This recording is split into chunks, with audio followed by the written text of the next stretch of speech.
అంతెందుకే మీ వాళ్ళు కూడా చేసిండట, అది కూడా తెలుసుకో.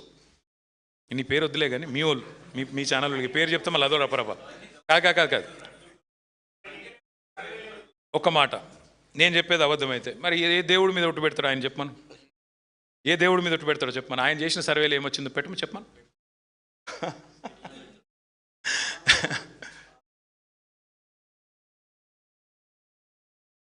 సరే వద్దులే, సర్వే వద్దులే, పోను పని చేయమను, సర్వే వద్దు. మా ఎమ్మెల్యేలు ఎత్తుకపోయింది కదా 10 మందిని. మరి ఇంతపాటి మగవాడు ఇంతపాటి సిపాయి అయితే పెట్టమని రాదు అక్కడ 10 మందితో రాజీనామా పెట్టిమని చూద్దాం. ఇంత ధైర్యం ఉంది కదా ఆయనకి, రొమ్ము విరుచుకొని చెప్తున్నాడు కదా గెలుస్తా, ఇది చేస్తా, అది చేస్తా అని. పెట్టుమని ఎలక్షన్లు మేమెందుకు అద్దంటాం?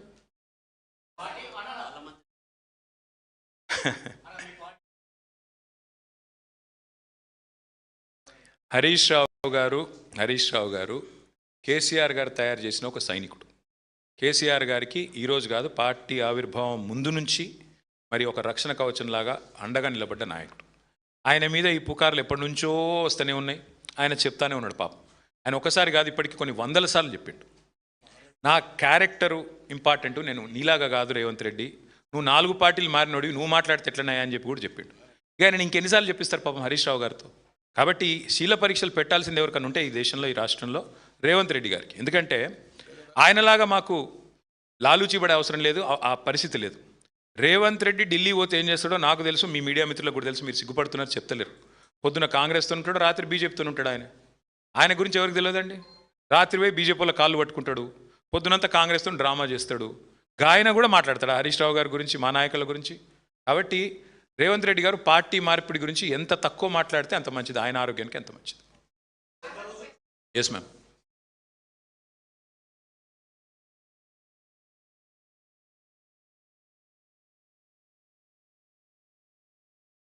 They're both very odd.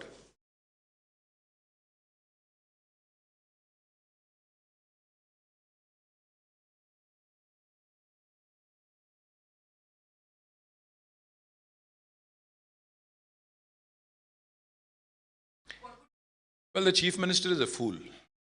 Absolutely. There are no two thoughts about it. He's an absolute fool.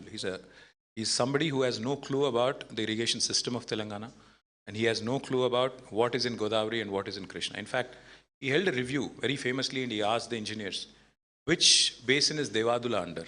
What can you expect from such a man? See, today I request all of you, మేమొద్దు, మీరు కావాలంటే 4 కెమెరాలు తీసుకొని మీరు దయచేసి ఇక్కడ నుంచి స్ట్రైట్గా మీరు కన్నెపల్లి పోండి, అరేంజ్మెంట్స్ నేను చేస్తాను. మీరు చూడండి అక్కడ నీళ్ళు ఉన్నాయా లేవా.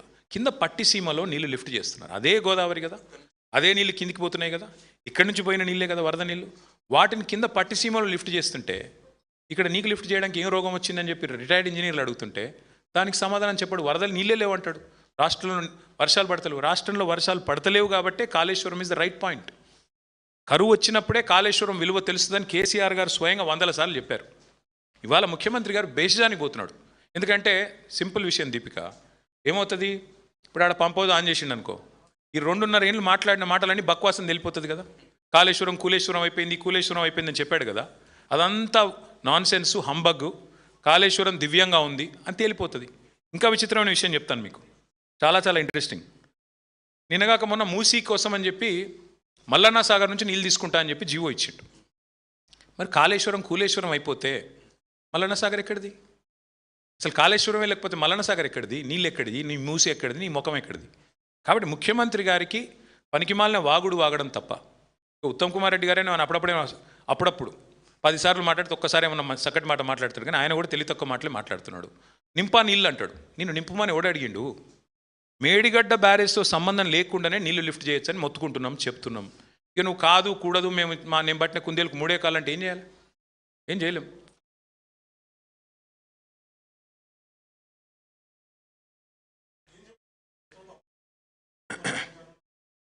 అయితే నాకు వినబడ్డది, నేను విన్నదైతే, మరి ఎవరైతే వారిని అమరవీరులు చేశారో, ఎవరైతే వారు ప్రాణాలు కోల్పోయే విధంగా చేశారో, ఏ పార్టీ అయితే ఇవాళ తెలంగాణలో చావులకు కారణమో, ఏ పార్టీ అయితే దశాబ్దాలుగా తెలంగాణని పీడించుకుని తిన్నదో, తెలంగాణ ప్రజలతో వికృత రాజకీయం చేసిందో, ఆ పార్టీ అకౌంట్లో 3,000 కోట్లు ఉన్నాయి. ముందు రేవంత్ రెడ్డి గారు మొదలు పెడితే, మరి రాహుల్ గాంధీ గారు మొదలు పెడితే, పాప ప్రక్షాళన చేసుకుంటే ఇన్ని ప్రాణాలు తీసినందుకు చెంపలేసుకొని ముక్కు నేలకు రాసి వాళ్ళు ఈరోజు కాదు ఇంకో 4 జన్మలెత్తినా ఆ అమరవీరుల రుణం తీర్చుకోలేరు.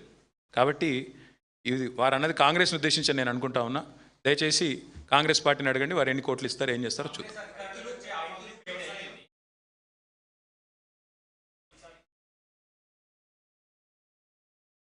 టార్గెట్ అవ్వడం కాదు బ్రదర్, కాళేశ్వరం అనేది కల్పతరువు కామధేనువు తెలంగాణ రైతాంగానికి. అది మళ్ళీ ప్రూవ్ అవుతోంది. కాళేశ్వరం ప్రాజెక్టు యొక్క గొప్పతనం ఇవాళ కరువు కాలంలో స్పష్టంగా రైతులకు అర్థమవుతున్నది.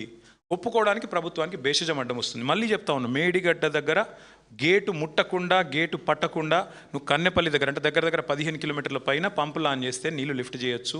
అన్నారం సుందిల్లా గ్రౌటింగ్ అయిపోయింది, ఇంజనీర్లు చెప్తున్నారు, ఆడికెళ్ళి సీదా పైకి పంపొచ్చు. కాబట్టి మరి సింపుల్గా నీళ్లు తీసుకునే అవకాశం ఉంది. కాళేశ్వరం గొప్పతనం మళ్ళొకసారి రైతులు ఇవాళ గుర్తిస్తూ ఉన్నారు.